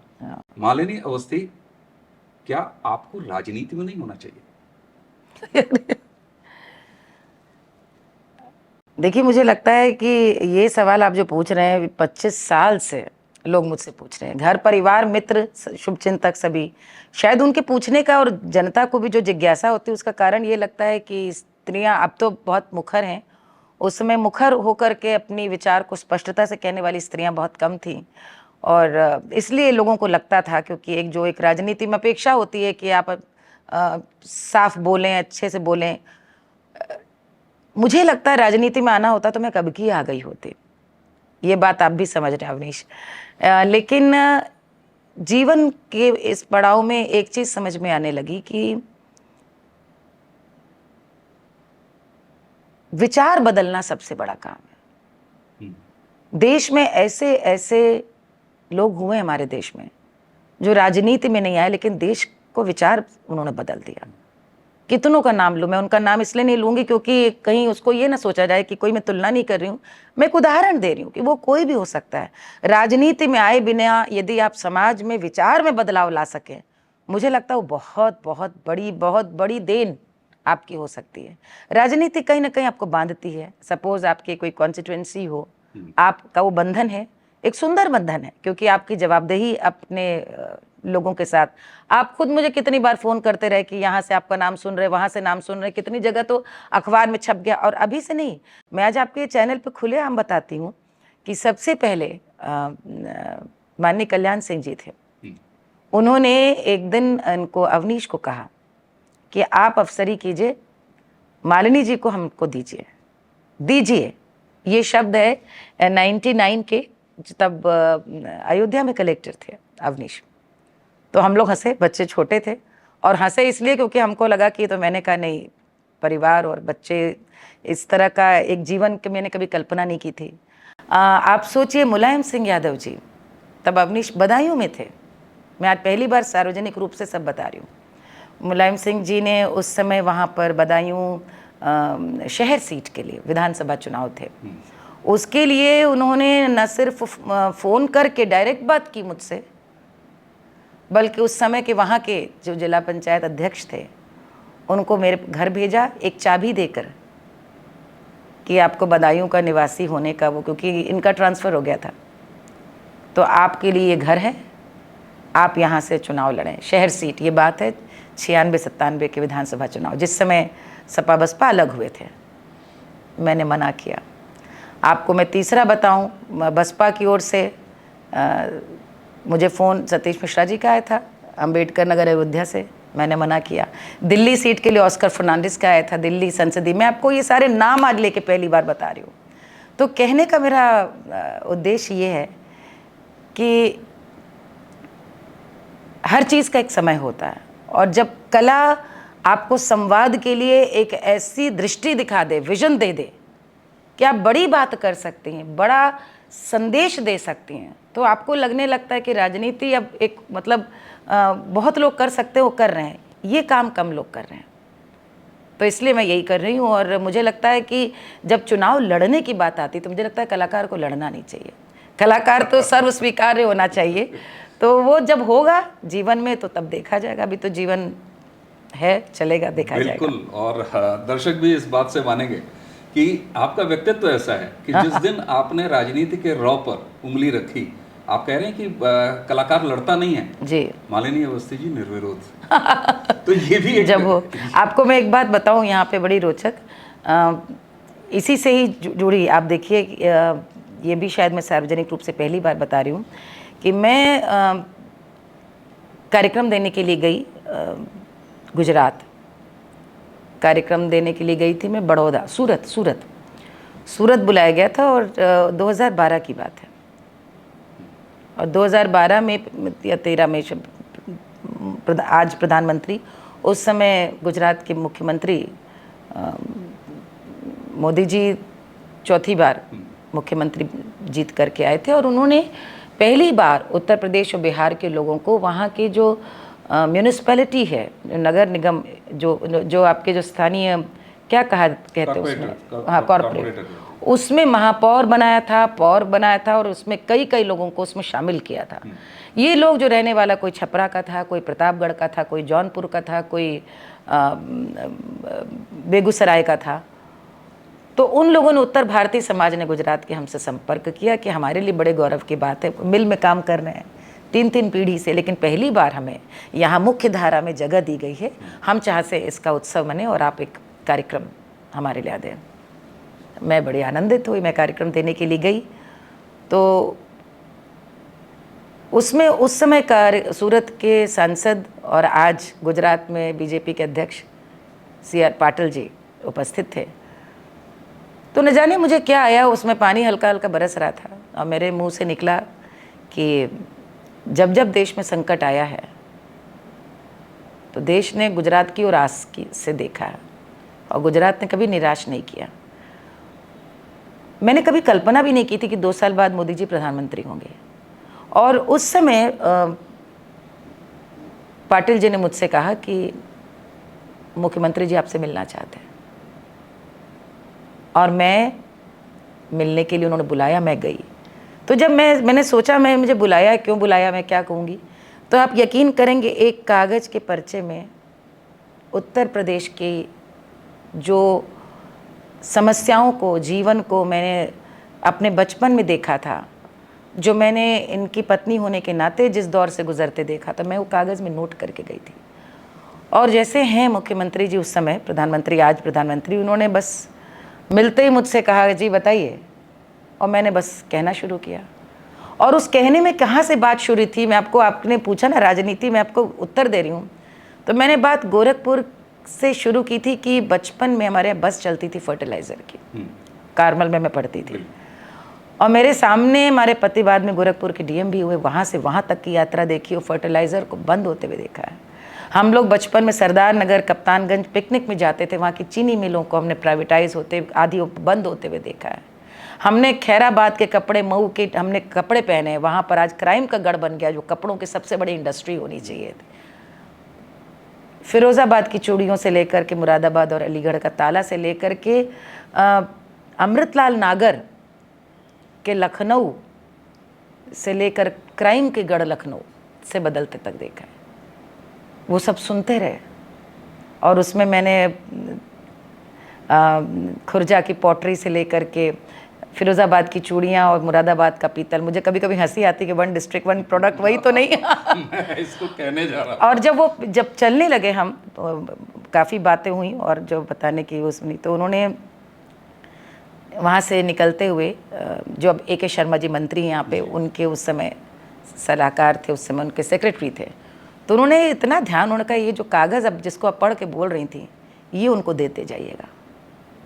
तो वो कागज़ मैंने उनको पकड़ाया और मैं वापस आई, और बड़े संतोष के संग वापस आई, और संतोष के संग आई कि मैंने अपना काम किया है। मुझे बिल्कुल आइडिया नहीं था कि ये कभी ऐसा होगा कि 1-1.5 साल बाद वो PM बनेंगे, और यहाँ पर जिस फर्टिलाइज़र और जिस कप्तानगंज, जिस सरदार नगर की बात करने में गई थी, उसको सबसे निकट से देखने वाला व्यक्ति, वहाँ का जनप्रतिनिधि, वही प्रदेश का मुख्यमंत्री होगा। तो बात आपको मैं बता रही हूँ, व्यक्ति यदि चाहे तो अपने स्तर से क्या नहीं कर सकता, ये आज आपने पूछा तो मैं बता रही हूँ। तो मुझे लगता है हर व्यक्ति के भीतर एक समझ होनी चाहिए कि कैसे उसकी मिट्टी, उसका देश, उसका प्रदेश, उसमें सकारात्मक बदलाव हो, और वो सोच, वो काम बिना राजनीति में जाए हुए भी किया जा सकता है। आपको ही बताऊँ, उसके लिए मैं एक बात कहना चाहूँगी, आपका समय हो गया, चलते चलते मैं ज़रूर एक संदेश देना चाहूँगी कि आज अवनीश, एक बीच में, अभी तो शायद नहीं, एक बदलाव आ गया था घरों में कि जब राजनीति की चर्चा हो तो माता पिता बच्चों से कहते थे कि, या फ्रेंड्स कहने लगे थे, भाई लेट्स नॉट डिस्कस पॉलिटिक्स। क्यों भाई? ये आपके देश की बात है, आपके भाग्य विधाताओं की बात है, वो आपकी नीति नियंत्रक हैं, आपके लिए नीति निर्धारित करने वाले, क्यों नहीं बात करेंगे? बात करेंगे तो बात से बात निकलेगी, बात निकलेगी तो उसके पक्ष विपक्ष दोनों निकलेगा, और दोनों को भगवान शिव की तरह पचाने का हाजमा भी होना चाहिए।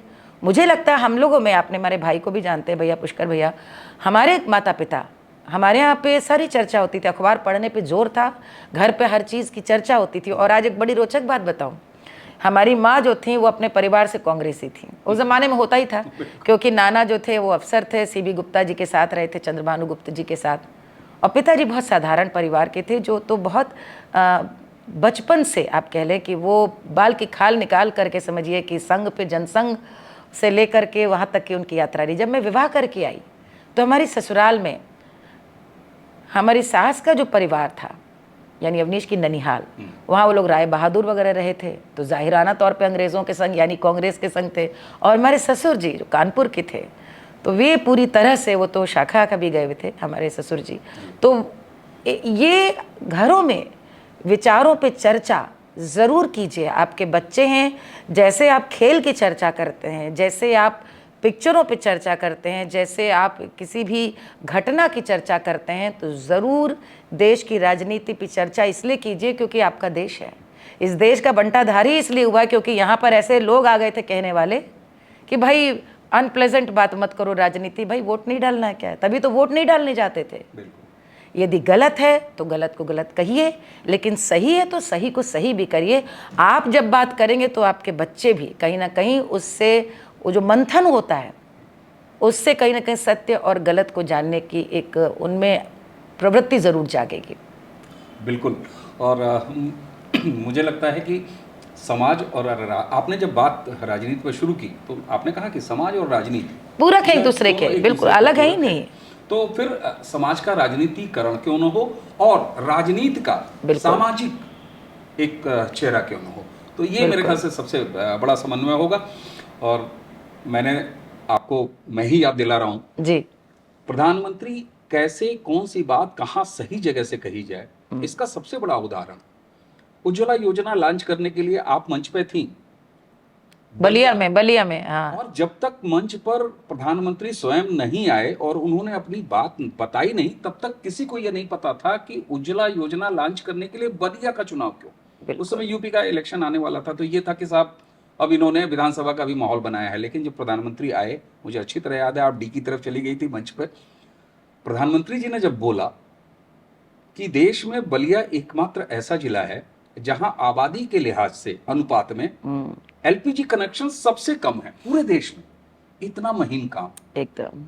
और सर्वे कराया होगा उसके बाद ही, वो तो ऐसे कुछ करते नहीं। बिल्कुल। तो मुझे लगता है कि जिस एरा में हम लोग हाँ। इस समय, अब आप ये देखिए ना, काशी का ही चयन, अभी तो उन्होंने चूंकि पर्चा वहीं से दाखिल किया और अभी चुनाव चल रहे हैं, काशी का चयन एक जनप्रतिनिधि बनने के लिए, नेतृत्व करने के, काशी वो सब कुछ का प्रतिनिधित्व करती जो भारत है, धर्म का, अध्यात्म का, संस्कृति का, परंपरा का, खान का, पान का, रूप सज्जा का, सगुण का, निर्गुण का, ब्रह्म का, हर चीज, विद्वता का और अखड़ता का।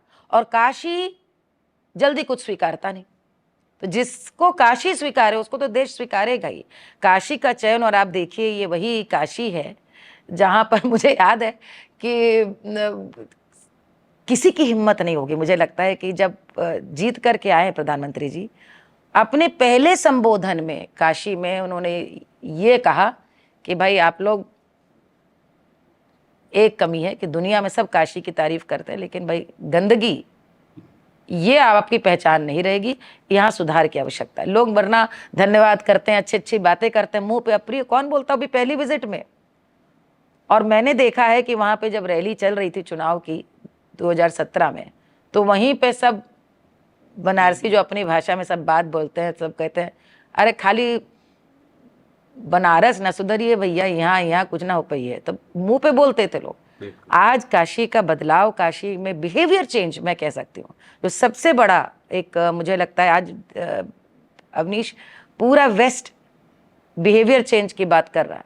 प्रधानमंत्री ने सबसे पहले बिहेवियर चेंज की बात की। बिहेवियर चेंज शुरू से है कि भाई आप सफाई से रहेंगे, देश अपने आप साफ सुथरा होगा। आप योग करेंगे, अस्पतालों में कतारें कम लगेगी।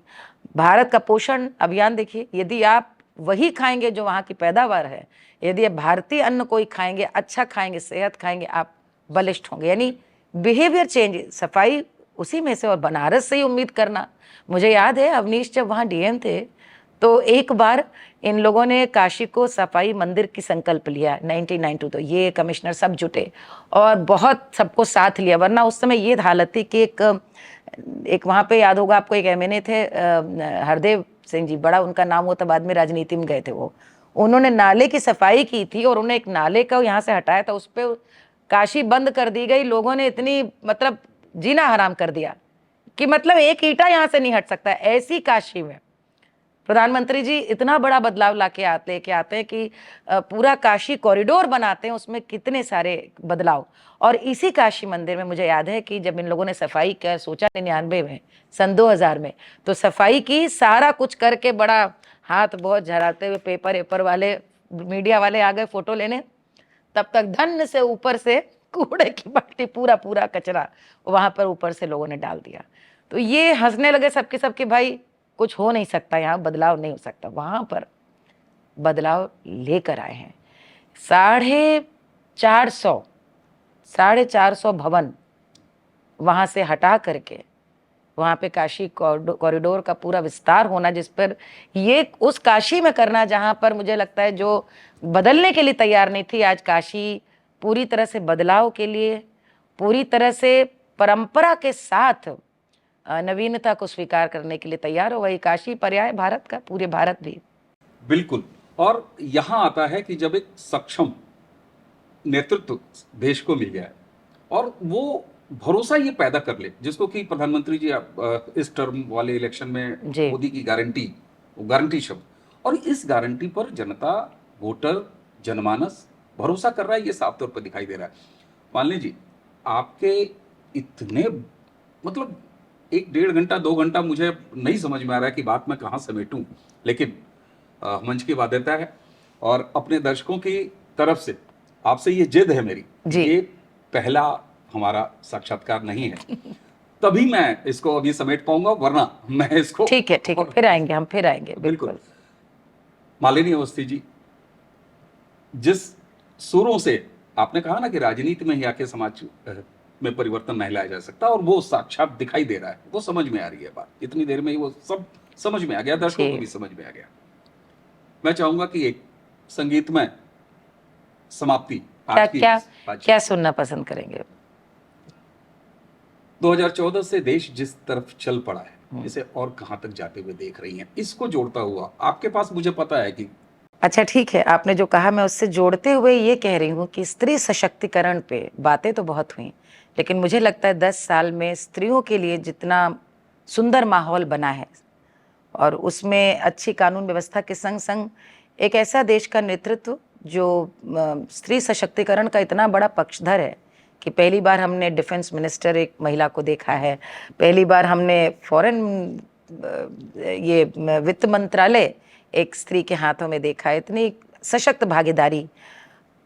तो मैं उस पर एक गीत सुना रही हूँ जो प्रतिबंधित क्रांतिकारियों के द्वारा रचा गया गीत, और ये स्त्री ने ही लिखा होगा उस समय, मथुरा का ये एक रसिया है जी, और ये कह लीजिए कहीं ना कहीं मेरे मन की भाव रही होगी, हर ऐसी स्त्री के मन की भावना है जो कंधे से कंधा मिला करके इस जन कल्याण के, समाज कल्याण के, लोक कल्याण के कामों में आगे चल रही। प्रीतम चलूं तुम्हारे संग, जंग में पकड़ूंगी तलवार। प्रीतम चलूं तुम्हारे संग, जंग में पकड़ूंगी तलवार। पकड़ूंगी तलवार प्रीतम, पकड़ूंगी तलवार, के प्रीतम चलूं तुम्हारे संग, जंग में पकड़ूंगी तलवार। ये रसिया गा गा के सुनाओ, गांधी का पैगाम सुनाओ। नमक सत्याग्रह के समय का है। करो नमक तैयार, अंग्रेज क्यों, तुम नमक खुद बनाओ। ये सशक्तिकरण की बात है, स्वाभिमान, भारतीय स्वाभिमान की बात थी। करो नमक तैयार के बलमू, करो नमक तैयार कि प्रीतम चलूं तुम्हारे संग, जंग में पकड़ूंगी तलवार। गोली तोप से नहीं डरूंगी, बिना काल के नहीं मरूंगी। क्या भावना रही होगी, गोली तोप से नहीं डरूंगी, बिना काल के नहीं डरूंगी। और अवनीश जी, आने वाला समय क्या पता ऐसे ही चेतावनी दे रहा हो, तो हमें ऐसी स्त्रियों की आवश्यकता है कि गोली तोप से नहीं डरूंगी, बिना काल के नहीं मरूंगी। गोली खाने को तैयार के प्रीतम, गोली खाने को तैयार कि प्रीतम चलूं तुम्हारे संग, जंग में पकड़ूंगी तलवार। तो जीवन एक जंग है, और हर क्षेत्र पे स्त्री पुरुष के साथ एक, कह लीजिए, एक बराबरी के साथ खड़ी हो, हर चुनौती को स्वीकार करे, आज कर ही रही है। ये 100-150 साल पुराना गाना गा करके बताना ये चाह रही थी कि हमारे लोक गीतों में उनसे ज्यादा आधुनिकता का पुट कहीं नहीं है, हमेशा काल सापेक्ष है। ऐसे लिखे गए, ऐसे कहे गए कि जब गाएंगे, आज से 5 साल बाद भी गाएंगे तो आपको लगेगा आज के लिए लिखा गया। बिल्कुल। और दर्शकों, आपसे क्षमा मांगेंगे, ये वादा ले लिया है कि हम फिर मालिनी जी से इसी तरह से आपके लिए प्रारब्ध पर मालिनी जी का आशीर्वाद जरूर लेने आते रहेंगे। आपने जिस तरीके से पूरी चीज को समेटा, मुझे नहीं लगता कि अब इसके बाद मुझे ये आज का कार्यक्रम समाप्त करने के कोई भूमिका अब बांधनी चाहिए। तो आप थे मालिनी अवस्थी, पद्मश्री मालिनी अवस्थी, इतना सारा व्यक्तित्व के अलग अलग आयाम, इसको समेटना, सीरीज करनी पड़ेगी साहब, किताब को कई खंड में रखना पड़ेगा। और मैं एक बात और बताऊं, मेरे कई पॉडकास्ट हुए हैं और बहुत बुलाते हैं जब मैं जाती नहीं, लेकिन कहीं ना कहीं एक जब कंफर्ट लेवल भी होता है, क्योंकि आप, ये भी एक तरह से लगता है कि परिवार के ही सामने बैठे हैं, कि आपने देखा है खासतौर पे जो विचारों का मंथन जब पूरे चल रहा था, और कहा जा सकता है कि उस समय देश पूरा एक साथ नहीं था, और यदि मन में था तो सार्वजनिक करने से डरता था, ये भी बात है। तो वहाँ कुछ ही लोग मुखर होकर के अपनी बात कह रहे थे, और ये बड़ी कमाल की बात है कि अवनीश को तब मैं पढ़ती थी, और इनके बारे में तब मैंने सबसे पहले अपने भाई को बताया, और ये कम लोग को पता है। इस तरह से भैया की और अवनीश के का परिचय हुआ, और बहुत सारे लोगों को, चाहे वो अ, अजीत सिंह जी हों या आनंद हैं या गौरव जी हैं, सब आपके चैनल में आते ही रहते हैं, उन सबको आज नहीं, और इन लोग का बड़ा हाथ रहा है 2012-13 बिल्कुल। में विचार और बदलने का। बिल्कुल, और सोशल मीडिया उसे तो हम सब जन मीडिया एकदम। कहते हैं, लोक मीडिया कहते बिल्कुल। हैं। तो ये सारी चीज 2014 जन से आकांक्षा की अभिव्यक्ति है, उसको शब्द आप दे रहे हैं। बिल्कुल बहुत लोगों का जो मन नहीं पता था, जिनको जानकारी है, उनको जानकारी दे रहे थे। बिल्कुल, इतना सही फर्क है। बिल्कुल। तो दर्शकों, आप थी मालिनी अवस्थी जी, पद्मश्री मालिनी अवस्थी जी। अब कितना बच गया है ये आप कमेंट में बताएंगे, क्या क्या मुझसे छूट गया है, जिसकी शिकायत आप निश्चित दर्ज कराइए। और अगली भेंट बहुत जल्द मालिनी जी के साथ। मालिनी जी, ठीक है। आपने प्रारब्ध को, क्योंकि हमारे लिए हमारे सब्सक्राइबर, हमारे दर्शक सभी परिवार हैं, और ये हमारा नाता है। जी आगे फिर आपसे बिल्कुल मैं समय बिल्कुल। आप चाहूंगा, आप आज्ञा देंगी। जरूर। प्रारब्ध आपके सामने होगा। बिल्कुल। मेरी तरफ से, प्रारब्ध की पूरी टीम की तरफ से, पूरे परिवार की तरफ से आपको बहुत बहुत धन्यवाद। नमस्कार, धन्यवाद। धन्यवाद।